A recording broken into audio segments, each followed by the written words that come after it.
സന്നിയും കപ്പിക്കാട് നമുക്കൊപ്പം ടെലിഫോൺ ലൈനിൽ ചേരുന്നുണ്ട്. ശ്രീ സന്നിയും കപ്പിക്കാട്, രാഹുലിനോട് ചോദിച്ച ചോദ്യം തന്നെ ഞാൻ അങ്ങോട്ട് ചോദിക്കുകയാണ്. അടൂർ സിനിമകളിൽ കണ്ടിട്ടുള്ള ഒരു സവർണതയുണ്ട്. അതേ സവർണത അദ്ദേഹത്തിന്റെ വ്യക്തിത്വത്തിലുണ്ടെന്നാണോ നമ്മൾ മനസ്സിലാക്കേണ്ടത്? ഇവിടെ ഇപ്പോൾ ദളിതരെയും ദളിതർക്ക് അവസരം നൽകുന്നതിനെതിരെയും സമാനമായി തന്നെ കെ.ആർ. നാരായണൻ ഇൻസ്റ്റിറ്റ്യൂട്ടിലെ സമരം നടന്നത് അത് അനാവശ്യ സമരമാണെന്ന് പറയുന്നതിലൂടെയും സ്ത്രീകൾക്ക് അധിക അവസരം നൽകുന്നതിനെ പറ്റി പറയുന്നതിലൂടെ ഈ രണ്ട് കാര്യങ്ങൾ തമ്മിൽ വളരെ രക്തബന്ധമുള്ള സംഗതിയാണ്.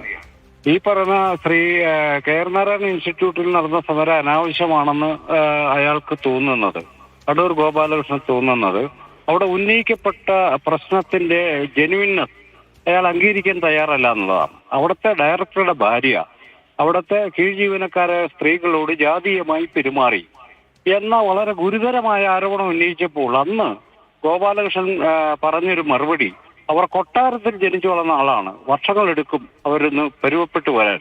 ഇയാൾ ഏത് കൊട്ടാരത്തിന്റെ കാര്യമാണ് പറയുന്നത്?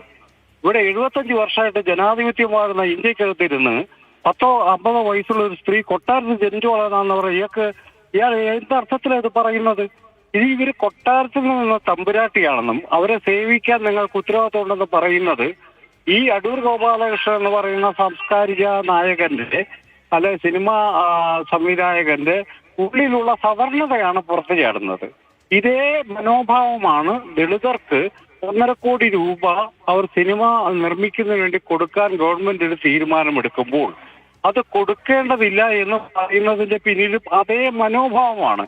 ഇവർ ഒരു തരത്തിലും സിനിമാ മേഖലയിലേക്ക് കടന്നു വരാൻ പാടില്ല എന്ന നിർബന്ധ ബുദ്ധി സവർണനായ അടൂർ ഗോപാലകൃഷ്ണൻ ഉണ്ടെന്ന് തന്നെ നമ്മൾ തുറന്ന് പറയണം. എനിക്കത് വളരെ വ്യക്തമായും ഈ കെ.ആർ. നാരായണൻ ഇൻസ്റ്റിറ്റ്യൂട്ടിലെ സമരത്തിൽ നേരിട്ട് പങ്കെടുത്ത ആളെന്ന നിലയിൽ എനിക്ക് വ്യക്തമായി അറിയാം.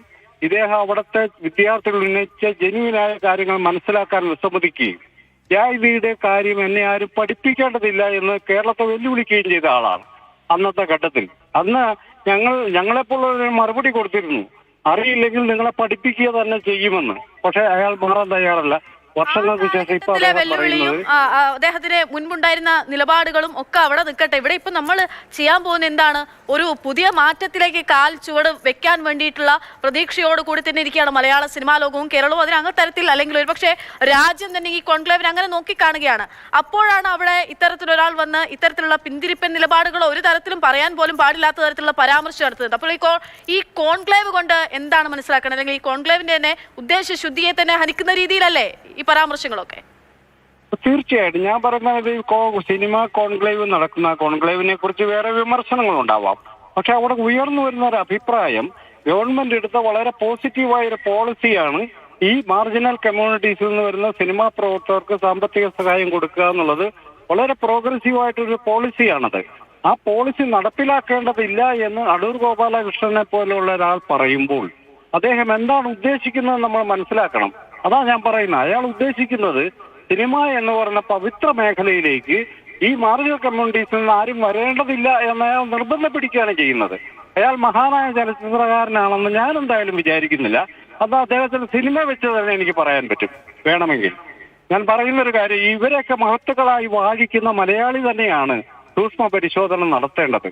അതുകൊണ്ട് ഇങ്ങനെ ഒരു വളരെ അടിസ്ഥാനരഹിതമായത് മുൻവിധികളോടുകൂടിയത് അത് പ്രത്യേകിച്ച് പറയേണ്ടതുണ്ട്. അദ്ദേഹം പറഞ്ഞൊരു കാര്യം, 1.5 കോടി കൊടുക്കേണ്ടതില്ല, 50 ലക്ഷം കൊടുത്താൽ മതി. അങ്ങനെ കൊടുക്കണമെങ്കിൽ 3 മാസത്തെ കർശനമായ ട്രെയിനിങ് അവർക്ക് കൊടുക്കണമെന്ന് അയാൾ പറയുന്നത്. ഇയാൾ ആരാണ്? ഇന്ത്യയിലെ കോടിക്കണക്കിന് വരുന്ന ഈ ദളിത് ആദിവാസി ജനവിഭാഗങ്ങളുടെ പിതൃത്വം ഏറ്റെടുക്കാൻ ഇയാൾ ആരാണെന്നേ? അതാണ് ചോദ്യം. ആ കുട്ടികൾ അവിടെ അപേക്ഷ കൊടുക്കുന്നത് സിനിമ പഠിച്ചിട്ട് തന്നെയാണ്, സിനിമ എടുക്കാൻ അറിയാവുന്നവർ തന്നെയാണ് അപേക്ഷ കൊടുക്കുന്നത്.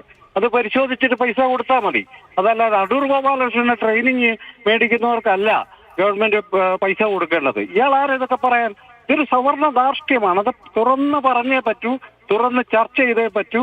അത് ഗവൺമെന്റിന്റെ പോളിസി അട്ടിമറിക്കുന്ന ജീർണമായ ഒരു സവർണ മനസ്സാണ് അടൂർ ഗോപാലകൃഷ്ണൻ പ്രവർത്തിക്കുന്നത് എന്നതാണ് ഇപ്പോൾ പുറത്തു വന്നിട്ടുള്ള വസ്തുത. തീർച്ചയായിട്ടും സവർണ ഫ്യൂഡൽ മനോഭാവത്തിന്റെ മറ്റൊരു പ്രതിഫലനം ആണ് അടൂരിന്റെ ഭാഗത്ത് നിന്നുണ്ടായിരിക്കുന്നത്. ഈ പരാമർശങ്ങൾ മറ്റെന്തോ അദ്ദേഹം സംസാരിച്ചായിക്കോട്ടെ, ഈ പരാമർശങ്ങൾ എന്നതിൽ സംശയമൊന്നുമില്ല.